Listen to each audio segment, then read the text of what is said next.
안녕하세요. 오늘도 사연살롱을 찾아주셔서 감사합니다. 상점 벽해라는 사자성어 많이들 들어보셨죠? 뽕 넘어 맛이 변하여 푸른 바다가 된다는 뜻으로 세상 일이 변화가 크다는 의미인데요. 저는 40년 만에 동창회에 나갔다가 이 말을 실감했어요. 정확히 말하자면 제가 실감했다기보다는 동창들이 저를 보고 실감했다고 하는 게 맞을 거예요. 그런데 그 중에는 지난 40년간의 제 노력은 보려하지 않고 달라진 저를 시기 질투하는데 바쁜 동창들도 있더라고요. 솔직히 그런 동창들이야 안 보고 살면 그만이지만 도를 넘는 행동까지 유하게 넘어가 줄 만큼 제가 성격이 좋은 사람은 아닌가 봐요. 그런데 마침 그 순간에 저를 대신해 복수 아닌 복수를 해준 사람이 있었지 뭐예요. 그럼 지금부터 40년 만에 참석했던 동창회에서 벌어졌던 일을 전해드릴게요. 어린 시절 저희 집은 정말 찢어지게 가난했어요. 입 하나를 줄이자고 자식을 먼 친척집에 보낼 정도로요. 5남매 중에 넷째로 태어났던 저는 8살이 되던 해 가족을 떠나 촌수도 헤아리기 힘들 정도로 먼 친척집에 수양딸로 보내졌어요. 말이 수양딸이지 식모나 다를 바 없었죠. 그 집으로 가기 전날 막내 동생이 그러더라고요. 언니는 좋겠다. 그 집에 가면 쌀밥도 먹을 수 있다며? 나도 언니랑 같이 가면 안 돼? 언니가 나 좀 데려가겠다고 해봐. 응? 철없는 동생은 그 집에 가면 쌀밥을 먹을 수 있다는 말에 제가 부러웠던 건지 자기도 데리고 가달라고 졸라댔어요. 그럼 넌 쌀밥만 주면 엄마 아빠랑 떨어져 살아도 돼? 언니들이랑 오빠들 못 보고 사는데 그래도 돼? 제 무릎에 동생은 아무 대답도 하지 못했어요. 배를 골아도 가족을 떠나서 살고 싶지는 않았던 탓이었죠. 네, 사실 저도 동생과 같은 마음이었어요. 삼시세끼 쌀밥을 준다고 해도 가족들과 떨어져 살아야 한다면 그게 다 무슨 소용이냐고 생각했거든요. 그런데도 순순히 집을 떠나 친척집으로 가기로 한 건 제가 가야 언니, 오빠와 동생이 제 몫까지 밥을 먹을 수 있기 때문이었어요. 나만 참으면 내 형제들이 지금보다 배불리 먹고 살 수 있다는 거에 만족해야 했어요. 하지만 그런 마음은 친척집에 도착하자마자 산산이 부서져 버리고 말았어요. 분명히 수양딸로 받아준다고 해서 왔는데 막상 와보니 식모나 다를 바가 없었거든요. 그 집에는 몸이 약한 딸이 하나 있었는데 저는 학교에서 그 애를 보살피는 일을 맡았어요. 물론 집에 돌아와서는 집안일도 해야 했지만요. 제 또래의 여자아이는 저를 친척이라고 여기지 않았어요. 그저 자기 집에서 부리는 식모 중 하나라고 생각할 뿐이었죠. 예, 명전아 이리 좀 와봐. 내가 아까 해놓으라는 숙제는 다 했니? 너 저번처럼 대충 하면 우리 엄마한테 말해서 너 내다 버리라고 할 거다? 너 같은 걸 먹여주고 재워주고 게다가 학교까지 보내주는데 너도 은혜는 갚아야 할 거 아니니? 어린 기집애가 어찌나 영악하고 못되게 구는지 몰라요. 그 집 주인 내외보다도 더 주인 행세를 하는 통에 아주 눈꼴 싫었다니까요. 그런데도 그 집주인 내외는 자기 딸한테 숙자라는 이름이 있는데도 늘 공주라고 부르면서 엄청 받들어 모셨어요. 그러니 점점 더 버르장머리가 나빠지는 건 당연했죠. 그 집에서 저를 사람 취급을 해주었던 건 그 집 맏아들인 정수 오빠뿐이었어요. 안타깝게도 정수 오빠의 친모는 오빠를 낳고 얼마 안 돼서 세상을 떠나셨다고 하더군요. 그러니까 지금의 안주인은 후처인 거였죠. 후처가 집에 들어와 아들 하나랑 딸 하나를 낳았는데 아들은 공부는 뒷전이고 못된 짓만 일삼는 망난이었고 딸은 앞에서 말씀드린 대로 몸이 약했어요. 의사 말로는 15살을 넘기기 힘들다고 해서 온 가족이 그 아이 비위를 맞추며 모든 편의를 봐주고 있었어요. 몸이 약한 탓에 의사는 학교에 다니는 것도 만료했지만 곁에 돌봐줄 아이를 붙이는 조건으로 진학을 할 수 있었다고 했어요. 안주인은 툭하면 저를 불러 엄포를 놓듯 이런 말을 했어요. 너 잘 들어라. 우리 숙자가 오래 살아야 네가 중학교도 가고 고등학교도 갈 수 있는 거야. 혹시 아니? 내가 너 대학도 보내줄지? 그러니까 무슨 수를 써서라도 우리 숙자 잘 모시도록 해. 그게 네가 학교에 다닐 수 있는 유일한 방법이니까. 알겠니? 어린 나이에 아직 세상 물정을 몰랐던 저는 안주인의 그 말을 철석같이 믿었어요. 학교를 보내준다는데 저한테는 이보다 고마운 일이 없었거든요. 게다가 중고등학교도 아니고 대학까지 보내준다니 제 처지에 언감생심이었죠. 그래서 아무리 숙자가 말도 안 되게 저를 괴롭혀도 꾹 참고 버틸 수 있었어요. 숙자가 애들 앞에서 저를 망신 주려고 제 이름이 아닌 식모라고 불러도 불평조차 하지 않았어요. 학교만 다닐 수 있다면 저를 뭐라고 부르든 상관없었거든요. 지가 해야 할 숙제를 시키고 말도 안 되는 거짓말로 저를 힘들게 해도 참을 수 있었어요. 그런데 이거 하나만큼은 참기 힘들더라고요. 숙자랑 친한 친구들 중에 못된 기집애가 셋이 있었는데 그중 경자는 아주 저를 못살게 굴곤 했어요. 숙자야 저를 돌봐주는 집 딸이기도 하고 내가 학교에 다닐 수 있는 이유기도 해서 내가 참고 산다지만 경자는 나한테 아무런 이득이 안 되는 거잖아요. 그런데도 지가 숙자보다 더 저를 업신여기고 괴롭히니까 그게 그렇게 화가 나더라고요. 예를 들어 하굣길에 근처 남학교 학생들이 지나가면 고년들이 기다렸다는 듯이 제게 이러는 거예요. 명자야, 넌 숙자네 집 식모 주제에 우리랑 같이 학교까지 다니니 얼마나 영광이니? 고마운 줄 알고 살아. 부엌대기로 살아야 하는 너를 우리랑 똑같은 교복 입고 한 교실에서 공부하게 해주는 게 어디니? 왜 말이 없어? 넌 주인 잘 만나서 호강한다고 숙자한테 감사 인사 안 하고? 얘 숙자야, 명자 저녀는 어쩜 저렇게 배은망덕한 거니? 네가 너무 무르게 대해서 그런 거 아니야? 부리는 사람은 따끔하게 가르쳐야 주인 무서운 걸 알고 기어오를 생각을 안 한다고.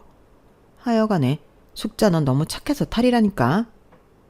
경자는 어떻게든 제가 숙자네 식모라는 걸 남학생들 귀에 들어가게 하려고 기차와 통을 삶아먹은 것처럼 고래고래 소리를 질러댔어요. 그러면서도 숙자 비위를 맞추려고 얼마나 아부를 떨어댔나 몰라요. 그럴 때면 숙자는 씩 웃으며 이 모든 상황을 즐기는 눈치였어요. 안 그래도 숙자를 등에 업고 저를 괴롭히던 경자였는데 고등학교 들어가서는 더더욱 저를 못살게 굴 이유가 생겨버렸어요. 경자가 좋아하는 옆학교 남학생이 제가 편지를 보내온 게 화근이었죠. 사실 저는 남자가 뭐고 신경 쓸 겨를이 없었기 때문에 그 편지를 받아놓고는 열어볼 생각도 않고 있었어요. 그런데 어떻게 제가 그 남학생한테 편지를 받았다는 소문을 들었는지 경자 고년이 제 가방을 뒤져서는 애들 앞에서 큰 소리로 편지를 읽어댔지 뭐예요. 40년도 넘은 일이라서 정확한 편지 내용은 기억이 안 나지만 한마디로 저를 좋아한다는 것과 사거리 빵집에서 만나자는 내용이 적혀 있었어요.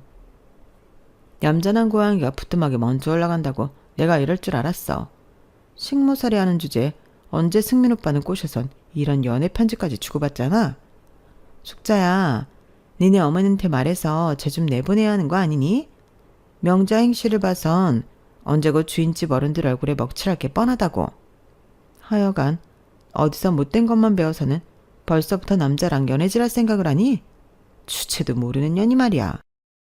정작 당사자인 저는 아무 관심도 없는데 경자는 입에 거품을 물고 난리를 쳐댔어요. 그 꼴이 하도 가짜나서 참다 못해 한마디 해주었죠. 경자 너 부러워서 그러는구나. 그럼 네가 나 대신 빵집에 나가렴. 난 남자한테 관심 없으니까 네가 그 오빠랑 연애를 하든 살림을 차리든 마음대로 하라고. 아 맞다. 그 오빠는 나 안 좋아하지? 어쩌니? 네가 중학생 때부터 그렇게 못 살던 사람이 널 안 좋아하고 나를 좋아해서. 아 가여운 경자. 그때 무슨 정신으로 그런 말을 했는지 잘 모르겠지만 저도 모르게 연기까지 해가며 경자 속을 박박 긁어버렸어요. 제 말에 반아이들은 키득대고 웃었고 숙자도 웃음을 못 참겠는지 손으로 입을 가리며 애써 웃음을 참고 있더라고요. 저를 망신 주려고 떠들어댔던 경자는 정작 자신이 망신살 뻗치게 되자 미친 망아지처럼 방방 뛰며 난리를 쳤어요. 하지만 그러면 그럴수록 자신이 비참해지기만 할 뿐이었죠. 이제 반아이들은 경자를 불쌍하게 바라볼 뿐이었거든요. 그날 이후 경자는 애들 앞에서 저를 대놓고 놀리거나 하지 못했어요. 더 이상 제가 순순히 당하고만 있지 않을 거라는 걸 알게 된 거죠. 저로서는 정말 큰 용기를 내서 한 행동이었는데 그게 먹혀서 다행이었어요. 그리고 나니 왜 진작 이러지 않았을까 후회가 되더군요. 15살까지 살기 힘들까라고 했던 숙자는 20살 생일도 거뜬히 넘겼어요. 덕분에 저는 숙자와 함께 대학에 진학할 수 있었죠. 사실 제 성적을 생각하면 더 좋은 대학에 들어갈 수도 있었지만 어디까지나 제 역할은 대학 공부가 아닌 숙자를 곁에서 돌보는 거였기 때문에 학교도 전공도 제 마음대로 정할 수는 없었어요. 그렇게 들어간 대학은 태릉 근처에 있는 모 여대였어요. 요즘엔 서울에 있는 대학들은 다들 인정을 해주는 분위기지만 사실 당시만 해도 제가 나온 그 대학은 그리 쳐주질 않았어요. 처음엔 이런 대학밖에 못 들어가는 숙자한테 야속한 마음도 있었지만 달리 생각해보면 몸도 약한 숙자가 대학을 들어갔다는 것 자체가 기적적인 일이잖아요. 덕분에 저도 대학물을 먹게 된 거고 말이죠. 그래서 고마운 마음으로 대학 공부를 하자 마음먹었어요. 그런데 이런 저와는 달리 숙자는 마음이 콩밭에 가버렸지 뭐예요. 근처에 있는 육사생도랑 언제 눈이 맞았는지 강의도 제대로 안 들어오고 땡땡이를 치기 시작하지 뭐예요. 숙자야, 다른 건 몰라도 강의는 제대로 들어야지. 그리고 그 남자는 육사 다닌다면서 어떻게 그렇게 자주 밖에 나온다니? 정말 육사 다니는 거 맞대? 저는 아무리 생각해도 이해가 안 갔거든요. 육사에 다니면 일반 대학생들보다 외부 활동에 제약이 있을 텐데 어떻게 된 게 툭하면 숙자를 불러내 데이트를 한다는 건지 모르겠더라고요. 하지만 이미 콩깍지가 제대로 씌인 숙자는 제 말을 귀등으로도 안 들었어요. 오히려 자기 연애 방해 말라고 으름장을 놓았죠. 야, 건방지게 남의 연애에 끼어들지 마. 우리 영준 씨가 다 나을만 하니까 나오는 거지. 아무렴 육사생도라고 거짓말이라도 한다는 거니? 솔직히 너 부러워서 그러는 거지. 내가 집안 좋고 인물도 좋은 육사생도 만난다니까 배 아파서 그러는 거 아니냐고. 괜히 집에 가서 엄마 아빠한테 허튼 소리 짓거리면 내 손에 죽을 줄 알아. 알겠니? 사실 숙자가 누굴 만나든 저는 상관은 없었어요. 다만 숙자가 강의에 들어가지 않으면 출석 미달로 학점이 F가 뜰 게 뻔했고 그렇게 되면 제가 아주머니께 혼이 나니 그게 걱정이 되었던 거죠. 그렇다고 나 역시 강의를 빠지고 숙자를 따라다닐 수도 없는 노릇이었어요. 제가 그러겠다고 해도 숙자가 가만히 있지 않았을 테니까요. 그래서 불안한 마음으로 혼자 강의를 듣고 있었는데 기어이 사단이 난 거예요. 알고 보니 숙자가 만나는 남자가 가짜 육사생도였던 거였죠. 거기다 이 인간은 대학은 근처에도 안 가본 중졸로 중국집 배달부와 세탁소 배달 일을 하다가 돈 있는 여자를 꼬셔 등쳐먹고 사는 인간이었던 거예요. 그 사실을 알게 된 숙자는 머리를 싸매고 누워버렸어요. 숙자야, 다 잊고 훌훌 털어버려. 세상에 남자가 한둘이니? 대학 졸업하면 아주버니께서 좋은 혼처 알아봐 주실 거야. 너한테 걸맞는 남자 만나서 행복하게 살면 되니까 이번엔 똥 밟았다고 생각하고 잊어. 안쓰러운 마음에 옆에 앉아 숙자를 달래보았지만 숙자는 쉽게 떨쳐내지 못했어요. 그때까지만 해도 저는 배신감 때문에 그런 줄 알았는데 얼마 뒤 그게 아니었다는 걸 알게 되었죠. 세상에나 숙자가 그 남자 애를 가졌지 뭐예요. 그 일로 집안은 발칵 뒤집어졌고 숙자가 그리고 제가 대신 아주머니 아저씨의 욕바지가 되고 말았어요. 니년이 니 할 일도 않고 한눈을 팔아서 이 지경에 이른 거 아니냐. 우리가 왜 그 비싼 등록금을 조금에 너 대학에 보냈는데 우리 숙자 제대로 보살피라고 그런 거잖아. 이제 어쩔 거냐? 우리 숙자 인생 어떻게 책임질 거냐고. 말해 바이년아. 내 딸 인생 이제 어쩔 거냐고. 아주머니는 제 머리채까지 잡아 흔들며 악을 쓰셨어요. 하지만 저라고 뾰족한 방법이 있겠어요.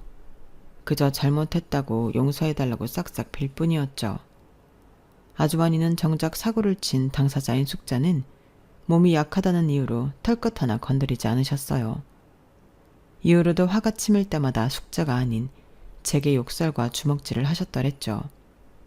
하지만 이 모든 것들도 이후에 벌어진 일에 비하면 아무것도 아니었어요. 선천적으로 몸이 약했던 숙자는 중절 수술 이후 몸이 많이 상해서 결국 그해 겨울 세상을 떠나고 말았거든요. 그 일로 아주머니 아저씨는 시리에 빠졌고, 아주머니는 몸 약한 숙자한테 중절 수술을 강요했던 아저씨와 하루가 멀다 하고 다투셨어요. 그리고 저는 숙자 장례식이 끝나고 며칠 뒤 집에서 쫓겨나고 말았어요. 아주머니는 그동안 공부시켜준 값도 있으니 빈손으로 내보내라고 하셨지만, 그래도 아저씨께서 사글세빵 얻을 돈은 쥐어주시더라고요. 8살부터 식모 생활을 했지만 그래도 남의 집 울타리 안에서 살아왔던 저로서는 세상 물정을 알 리가 없었어요. 그렇다고 고향에 내려갈 엄두도 나지 않더라고요. 그동안 남의 집살이를 하는 제게 단 한 번도 연락을 하지 않았던 가족들한테 애초에 정인이 가족애니 하는 건 없었으니까요. 당장 다음 학기 등록금 마련이 문제였던 저는 겨울방학을 이용해 닥치는 대로 일을 했어요. 어떻게든 대학은 졸업하고 싶었거든요. 하지만 그리 대단한 대학도 아니라서 가외자리도 구할 수 없었던지라 제가 돈벌이를 할 곳은 그리 많지 않았어요. 등록금 납입 마감일을 코앞에 두고도 반도 못 모았으니 말 다 했죠. 이렇게 대학 공부는 물 건너가다 하던 그때, 숙자네 큰오빠가 제 사글세방으로 찾아왔더라고요.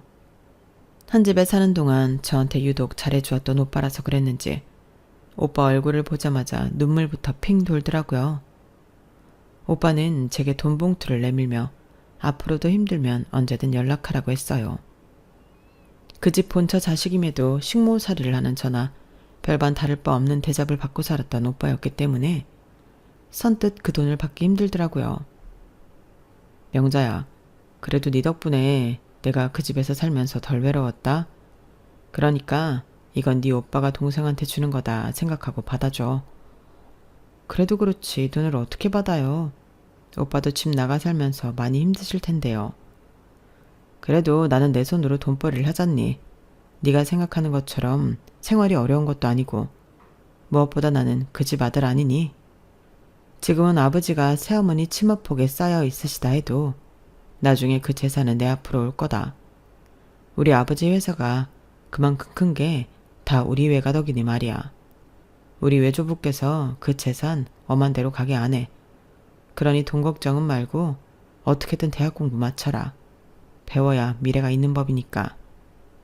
살다가 힘들면 언제든 날 찾아와. 다른 건 몰라도 너 하나 먹고 사는 것쯤은 내가 도와줄 수 있으니까. 그때 오빠의 도움이 아니었다면 저는 다 포기하고 원래 내 인생대로 살아갔을지 몰라요. 그때 오빠가 건네준 돈보다 하늘 아래 내가 비빌 언덕이 생겼다는 사실이 더 기뻤던 것 같아요. 그래서 아무리 힘들어도 쓰러지지 않고 버틸 수 있었던 것 같네요. 오빠의 말대로 저는 돈벌이를 해가면서도 대학 공부를 착실히 했어요. 그리고 졸업 후에는 회사에 취직해 직장 생활도 하게 되었죠. 물론 아직은 여자의 사회생활에 제약이 많던 시절이라서 요즘 젊은 친구들처럼 제 기량을 마음껏 펼칠 수는 없었지만 그렇다고 해도 지레 겁먹고 포기하거나 하지도 않았어요. 직장 생활을 하면서 직장 상사가 소개해준 남자와 연애를 하고 3년 끝 연애 끝에 결혼도 하게 되었어요. 남편은 부모님을 일찍 여의고 외조부 손에 자란 사람이었는데 대학을 졸업하기도 전에 외조부께서 세상을 떠나셔서 홀로 외롭게 살고 있었어요. 고등학교 선배였던 제 직장 상사와는 막역한 사이였죠. 저나 남편의 사정을 잘 아는 직장 상사는 우리 두 사람을 연결시켜준 것뿐만 아니라 결혼식까지 치러주셨어요. 딱히 주변에 가족이 없던 우리는 결혼식 없이 혼인신고만 하고 살림을 합치려고 했는데 그런 사정을 아시고는 저희 대신 예식장을 잡아주셨거든요. 거기다 사모님께서는 결혼식 음식까지 대신 해주셨고요. 비록 얼마 안 되는 하객 앞에서 조촐하게 치른 결혼식이었지만 두 분 내외가 아니었다면 꿈도 못 꿀 일이었을 거예요. 돌이켜보면 남편도 저도 부족한 게 많은 사람들이라서 사는 동안 주변의 도움을 참 많이 받은 것 같네요. 그렇게 만들어진 인연들과는 아직도 가족처럼 지내고 있으니 따지고 보면 우리 부부는 인복이 많은 사람인 것 같네요. 결혼하고 이듬해 임신을 한 저는 반강제적으로 회사에서 나오게 되었어요. 요즘에야 육아휴직도 있고 하지만 당시만 해도 여자가 임신을 하면 그걸로 퇴사의 수순을 밟는 게 당연한 일이었거든요. 육아와 살림을 하며 남편 벌이로 사는 게 부족하진 않았지만 그래도 내심 욕구 불만이 생기더라고요. 기껏 대학 공부까지 하고 회사에서 남자들과 똑같이 일을 해왔는데 이렇게 등 떠밀려 집안에 틀어박혀 살게 됐다는 게 용납이 안 됐거든요. 그렇다고 젖먹이 아이를 두고 일을 찾아 나설 수도 없는 노릇이라서 가슴에 돌덩이를 얹은 것처럼 무겁기만 했어요. 그러던 어느 날 TV에서 부업으로 억대 연봉을 이룬 가정주부가 나온 걸 보고는 저도 용기를 내게 되었어요. 밖에서 일할 수 없다면 집에서 일을 해보자 싶었거든요. 먼저 제게 익숙하고 제가 잘 아는 분야의 일이어야 잘할 수 있겠다는 생각이 들었어요. 그렇게 해서 제가 찾아낸 일은 다름 아닌 주식 투자였어요. 전직 증권사 직원답게 컴퓨터만 있으면 얼마든지 할 수 있는 부업이니까요. 단타로 반찬값도 벌고 주변에서 얻은 정보로 꽤 짭짤한 수익도 올릴 수 있었어요. 그렇게 주식으로 종잣돈을 모은 저는 공격적으로 주식에 투자하기 시작했고 우리 아들이 초등학교에 들어갈 무렵에는 남편 연봉의 10배가 넘는 수익을 올리게 되었어요. 하지만 언제까지고 주식에만 매달릴 수 없다는 생각이 들더라고요. 그래서 차라리 주식으로 번 돈을 종잣돈 삼아 사업을 해야겠다고 생각했어요. 막연히 사업에 대한 갈망만 있었지 딱히 어느 분야에 뛰어들어야 할지 쉽게 결정을 내릴 수 없었어요. 그래서 처음엔 투자 관련 사업을 떠올렸는데 마침 그때 숙자네 큰오빠한테 연락이 온 거예요. 평소 자주는 아니어도 1년에 한두 번 안부 전화를 나누는 사이였는데 그날은 오빠가 단순히 안부가 아닌 부탁을 하려고 전화를 했더라고요. 명자야, 너 혹시 보습학원 해보지 않을래? 너도 알잖아. 우리 와이프가 보습학원 하는 거. 이번에 우리 애들 미국으로 유학 보내면서 와이프도 미국 들어가겠다니 뭐니. 원래 와이프 밑에서 일하던 영어 선생이 인수받기로 했었는데 대출이 안 된다나 봐. 갑자기 못하겠다고 그러네. 오빠, 내가 학원 일은 해본 적이 없어서 자신이 없어. 그런 거라면 걱정 마. 와이프 밑에서 오래 일한 실장이 있는데 그 친구가 일을 참 잘해. 그 친구한테 배워가면 하면 될 거야. 이미 그 지역에서 오래 자리 잡아놓은 학원이라 수익 면에선 절대 후회 안 할 거야. 손해 나면 오빠가 물어줄게. 남한테 넘기려니 좀 아까워서 그래. 오빠랑 전화를 끊고 생각을 해봤어요. 주식으로 본 돈이면 따로 대출을 안 받아도 인수가 가능하긴 하겠더라고요. 거기다 우리 아들도 학원을 보내야 하니까 학원을 운영하면 제가 직접 관리할 수 있으니까 좋겠더라고요. 예정에 없던 제안이었지만 생각할수록 괜찮을 것 같더라고요. 그래서 남편한테 상의했더니 남편도 꽤 긍정적인 반응을 보였어요. 어차피 뭘 해도 하려고 했으니까 기왕이면 잘 안 됐을 때 타격이 적은 학원으로 해보자 싶었어요. 그렇게 시작한 보습학원은 해를 거듭할수록 확장을 하게 됐고 그럴수록 욕심이 생겨서 40이 훌쩍 넘은 나이에 대학원에 입학해서 교육학 박사 학위까지 취득을 했어요. 기왕 하는 거 제대로 하고 싶었거든요. 가정주부가 자식들 키우랴 학원 운영하랴 대학원 수업까지 받는다는 건 사실 그리 쉬운 일은 아니었어요. 우리 아들과 남편이 물심양면으로 저를 도와주었기 때문에 가능한 일이었죠. 아들 녀석이 장성에 결혼을 한 이후에는 며느리가 제 밑에서 일을 도와주고 있는데 얼마나 영특한지 몰라요.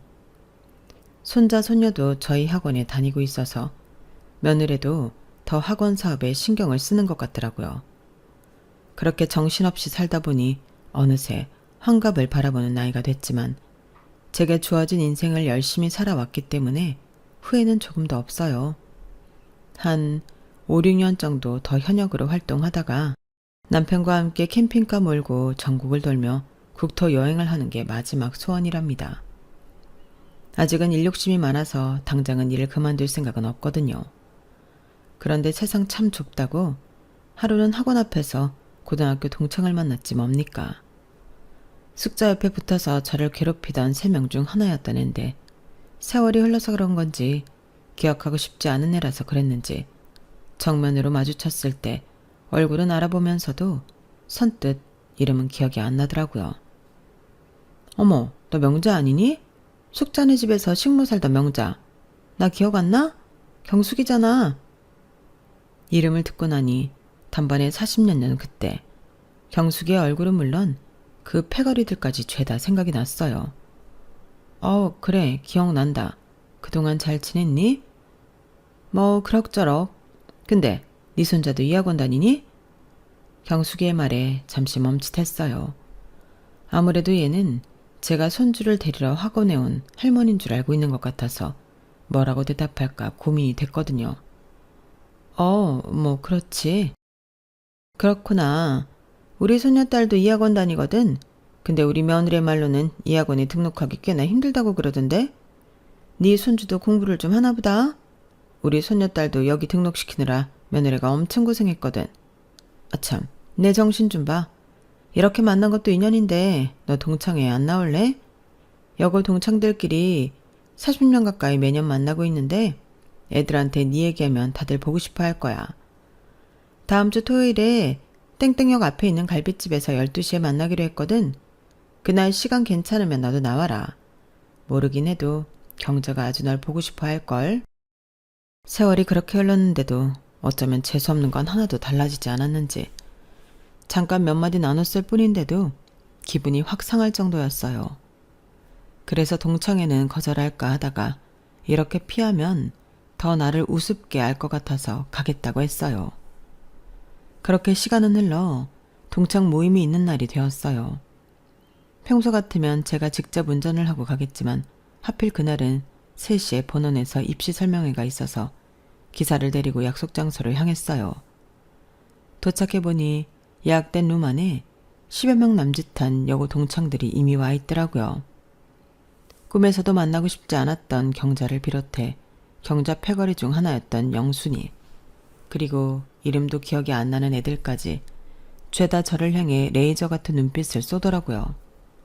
어찌나 노골적으로 대놓고 머리부터 발끝까지 살피는지 한 발짝 내디딜 때마다 가시에 찔리는 기분이었어요. 세상에, 이게 누구야? 숙자네 식모 살던 명자잖아. 뭘 또 여기 온다고 그렇게 빼입고 왔니?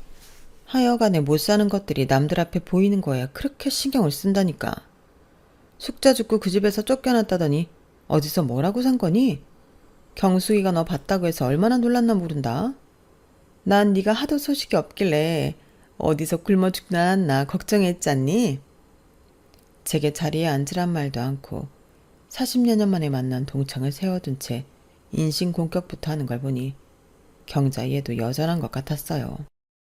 어쩌면 나이가 들어서도 그 모양인지 한심하기 그지없더라고요. 어머나, 내 정신 좀 봐. 얘 앉을 자리도 마련 안 해주고 떠들었네. 우리가 특별히 너한테는 회비 안 받을 테니까 앉아서 고기 좀 먹어라. 못 먹고 산 게 한이 된 사람들이 그렇게 식탐이 많다는데 병자 얘도 그럴 거 아니니? 잘 사는 우리가 불우이웃 돕는다 생각하고 밥 한 끼 사주자고. 얘들아, 니들도 동의하지? 그러자 다들 한 목소리로 그러라고 하더군요. 딱 봐도 제가 오기 전에 이러자고 짠 것 같았어요. 하는 짓거리가 하도 가소로워서 일단은 장단에 맞춰주었어요. 그렇게 자리에 앉았는데 경자가 종업원을 불러 이러는 거예요. 우리는 소 등심으로 주고 이쪽 불판에는 돼지갈비 1인분 올려주세요. 얘가 워낙 못 먹고 살아서 소고기는 맛을 모르거든요. 안 그러니 명자야? 1인분으로는 모자르려나? 2인분 시켜줄까? 아니, 그거면 충분해. 이후에 약속이 있어서 많이 먹을 생각은 없거든. 얘 좀 봐. 니깎게 무슨 약속이니? 보아하니 우리한테 잘 보이려고 이것저것 빌려서 입고 달고 온 것 같은데 어릴 때도 거지같이 살던 애가 세월 흘렀다고 뭐 그리 달라졌겠어? 참, 네 남편은 뭐라는 사람이니? 경자는 저에 대해 궁금한 게 많은지 저한테서 눈을 떼지 않았어요. 아주 호구조사 나온 동사무소 직원처럼 조목조목 물어대더라고요. 회사원? 무슨 회사원? 회사원도 종류가 한두 가지니? 대기업 다니는 사람도 있고 중소기업 다니는 사람도 있고 그것도 아니면 구멍가게 같은 데서 일하는 사람도 있는 건데 말이야. 말이 났으니 말인데 내 남편은 고위공직자야. 고위공직자 아내로 살다 보니 내가 행동도 그렇고 말도 그렇고 조심해야 할 게 한두 가지가 아니잖니. 그래서 평소에 수준 떨어지는 애들이랑은 연락을 안 하고 살아. 그래도 오늘은 특별히 너랑 상대해 주는 거니까 고마운 줄 알라고. 나 원참. 며칠 전에 학원 앞에서 경수기를 통해 경자 남편이 5급 공무원이라는 소리를 다 들어서 아는데 무슨 5급 공무원을 두고 지 입으로 고위공직자라고 하는 건지 어이가 없었어요. 말이 났으니 말인데 우리 남편이 고위공직자라 그런가 애들도 지 아빠를 닮아서 머리가 그렇게 좋지 뭐니. 우리 아들이 케이드 나왔잖니. 손자 녀석도 피는 못 속인다고 공부를 그렇게 잘한다. 명자 너는 자식들 대학은 보냈니? 아들 하나 있는 거 대학 공부 잘 시켜놨어. 대학은 보냈다면서 어느 대학에 보냈는지는 말 안 하는 거 봐. 별 볼 일 없는 똥통대 보낸 모양이구나? 그래 뭐 네 형편에 애들 사교육은 제대로 시켰겠니? 그래도 대학은 보냈다니 네 딸은 참 수고했구나. 처음부터 끝까지 지 편한 대로 생각하고 결론을 짓는데 이래서야 남편이랑 자식하고 대화를 제대로 하고 사나 싶더라고요. 경자가 한참을 자기 남편이랑 자식 자랑을 하고 있는데 그때 밖에서 누가 문을 두드렸어요. 잠시 뒤 룸 안으로 들어온 사람은 다름 아닌 저희 학원 실장이었어요. 제게 몇 번이나 전화를 했는데 연결이 안 돼서 직접 찾아 들어왔다더군요.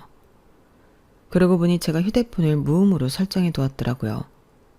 동창들은 다들 실장이 저와 무슨 사이일까 의심을 하는 눈치였어요. 그런데 마침 그때 실장이 제게 그러는 거예요. 원장님, 3시에 예정이 된 입시 설명회가 1시로 당겨졌습니다. 수원에 새로 오픈하는 분원 오픈식이 겹쳐서 그렇게 됐습니다. 미리 연락을 드렸어야 하는데 늦어서 죄송합니다. 그래요? 안 그래도 일어날까 하던 참이었어요. 제가 자리에서 일어나자 다들 벙찐 표정으로 저를 바라보았어요. 특히 경자는 얼굴이 흑빛이 돼서는 아랫입술까지 발발 떨고 있더라고요. 그러면서도 애써 제 흠을 잡으려 들더라고요. 원장? 아니 니깎게 무슨 원장이야. 너 뭐 다단계 회사라도 다니니? 그 말에 헛웃음이 나더라고요. 그냥 조용히 일어날까 했는데 경자의 태도에 그러지 말아야겠다는 생각이 들었어요. 넌 어쩜 생각하는 게 그렇게 저속하니? 네 수준이 그러니까 다른 사람도 똑같은 줄 아는 모양이구나. 나 학원 사업해. 경숙이는 그날 봐서 알지 모르겠구나. 그날 우리가 만난 학원 말이야. 그거 내 거야. 조그만 보습학원에서 시작해서 지금은 초, 중고, 수능까지 전담하는 학원으로 키웠어. 서울에 본점을 포함해 총 4군데 학원이 있고 지방에 분점이 5개 있어. 아, 이번에 수원에 오픈을 하니까 6개네. 그러자 동창들은 입을 떡 벌리고는 부러운 듯 저를 바라보았어요. 경자는 도저히 믿을 수 없다는 표정이었죠. 어떻게든 끝까지 저를 깔아뭉개려고 또다시 자기 남편과 아들 자랑을 해대는데 그게 참 안 돼 보이더라고요. 얘 경자야, 그만 좀 해. 그게 네 인생이니? 네 남편 인생이고 네 아들 인생이지. 그리고 5급 공무원은 고위 공직자라고 안 그래? 급으로 사람을 나누는 게 좀 그렇긴 하지만 말이야. 그리고 K대 나온 네 아들 참 대단하다고 생각해. 그런데 네 아들 잘난 거 말하려면 그걸로 끝내면 되지. 왜 엄한 내 아들까지 들먹이니? 난 너한테 우리 아들이 똥통대학 나왔다고 한 적 없는데 왜 그렇게 단정 짓는 거냐고. 말이 났으니 말인데 내 아들 서울대 나왔어. 우리 며느리도 그렇고. 그리고 내 남편은 네가 그렇게 대단하다고 말하던 대기업 임원이야. 그런데 말이다. 난 그거 하나도 자랑스럽지 않아. 왠줄 아니? 내가 이룬 게 아니니까. 네 말대로 나는 숙자네 집에서 식모살이하며 자랐어. 그랬던 내가 대학 졸업하고 대학원에서 교육학 석사, 박사 학위 따는 게 난 더 자랑스러워. 그건 온전히 내가 이룬 거니까. 그런데 너는 어떠니? 네 남편이랑 아들 자랑밖에 할 게 없잖니. 60년을 살아오면서 남들 앞에 자랑할 수 있는 게 온통 남의 자랑뿐인 거잖아. 정작 넌 뭘 했는데? 할 말 없지? 그게 너랑 나의 차이야. 난 남들보다 못한 식모에서 출발했지만 내 인생을 한순간도 허투루 보낸 적 없이 열심히 살았고, 넌 늘 주변 사람들 흉이나 봐가면서 남편이 이룬 성과, 아들이 이룬 성과를 네 것인 양 자랑했을 뿐이라고. 정작 네 인생을 이렇다 할 명함 한 장 내밀 수준도 안 되면서 말이지. 그게 너와 나의 차이야. 잘 알아들었으면 제발 창피한 줄 알고 나이값 좀 하고 살아. 아, 오늘 점심 잘 먹었다. 이 집 양념 돼지갈비 참 잘하네. 아주 씹는 맛이 제대로다 얘. 그럼 나는 바빠서 먼저 간다. 그렇게 저는 실장을 앞세워 룸에서 나왔어요. 제가 룸에서 나가고 나자 안에서는 탄식하는 소리가 밖에까지 들리더라고요. 그리고 지성질에 못 이겨 악을 쓰는 경자 목소리도 들렸어요. 그러게, 왜 잠자는 사자의 쿼터를 건드린답니까? 처음부터 경자랑 동창들 길 죽이려고 했던 건 아니었지만 어쩌다 보니 일이 이렇게 됐네요. 제가 아직 마음의 수양이 부족해 그런 건지도 모르겠지만 솔직히 속은 아주 시원하답니다. 저는 지금까지 그래왔던 것처럼 앞으로도 제 인생을 열심히 살아갈 생각입니다. 숙자는 식모 명자가 아니라 교육학 박사이자 학원 원장 정명자로 말이에요. 지금까지 제 사연을 들어주셔서 감사합니다. 여러분들도 앞으로 더 예쁜 꽃길만 걸으세요. 여러분, 사연 댓글에 응원과 현명한 조언 부탁드려요. 좋아요와 구독은 저에게 큰 힘이 됩니다. 오늘도 좋은 일 가득하세요.